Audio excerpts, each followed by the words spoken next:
টি-20 ম্যাচের batting power play, দুজন বাদে বাকি সব ফিল্ডার 30 গজের ভেতরে। সে সময় সাইফ হাসানের এই ইনসাইড আউট শটে বাউন্ডারি ছাড়া আর কি বা হতে পারে। টি-20 দলের ভাইস ক্যাপ্টেনের বাউন্ডারির শটগুলো এমনই এফোর্টলেস, কিংবা নোলুক স্টাইলে তার খেলা হুক বা পুল শটের আবেদনও অনুরাগীদের মনে প্রবলভাবে আছে। বাউন্ডারি ভালো মারতে পারেন, এর ফায়দাটাও শর্টার ফরম্যাটে সাইফ ভালোভাবে তুলতে পারেন। পরিসংখ্যানই প্রমাণ। আন্তর্জাতিক টি-20তে 443 রান অর্জন এই ব্যাটারের এই রান সংগ্রহে তিনি 4 মেরেছেন, 19টি, ছক্কা মেরেছেন 32টি, বাউন্ডারির মাধ্যমেই তুলেছেন 268 রান, যা তার ক্যারিয়ার স্কোরের 60.5% সমান। শিয়া বাটার ও ভিটামিনে সমৃদ্ধ লিলি বিউটি সোপ, তারুণ্যময় উজ্জ্বল ত্বকের জন্য। সাইফ হাসানের বাউন্ডারি পার্সেন্টেজ একটা কথা বুঝিয়ে দেয়, টি-20 ক্রিকেটের প্রথম 6 ওভারে তিনি হতে পারেন সবচেয়ে বেশি উপযোগী।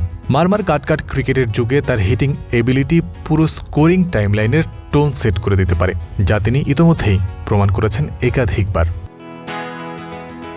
নিজের নেচার অনুযায়ী খেলার ফ্রি লাইসেন্স সাইফ হাসানের কাছে এমনিতেই আছে।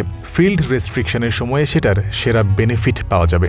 সে কারণে বাংলাদেশ দলের ম্যানেজমেন্ট তাকে 4 নম্বরের থেকে বেশি ওপেনিং পজিশনেই প্রেফার করতে পারে। এই আলোচনা আসছে কারণ বাংলাদেশের সবশেষ সিরিজেও তার ব্যাটিং পজিশন বদলেছে কয়েকবার। প্রথম 2 ম্যাচে 4 নম্বরে ব্যাটিং করলেও শেষ ম্যাচে তাকে ওপেনিং করা হয়েছিল আইরিশদের বিপক্ষে।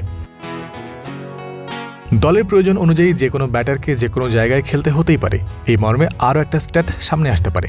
2025-এর শেষ ভাগে কামব্যাকের পর টি-20তে যে 4টি 50 সাইভ করেছেন, তার মধ্যে 3টাই ওপেনিংয়ে নেমে এসেছে। যখনই মন খুলে হিটিংয়ের ফ্রি লাইসেন্স তার সামনে পেয়েছেন, তখনই সেরাটা বেরিয়ে এসেছে।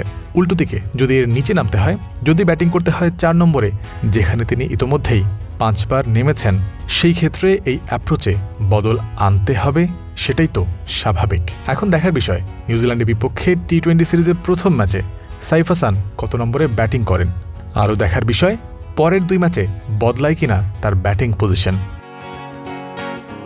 জয়ন্ত বিন্দু, ক্রিক ফ্রেন্সি।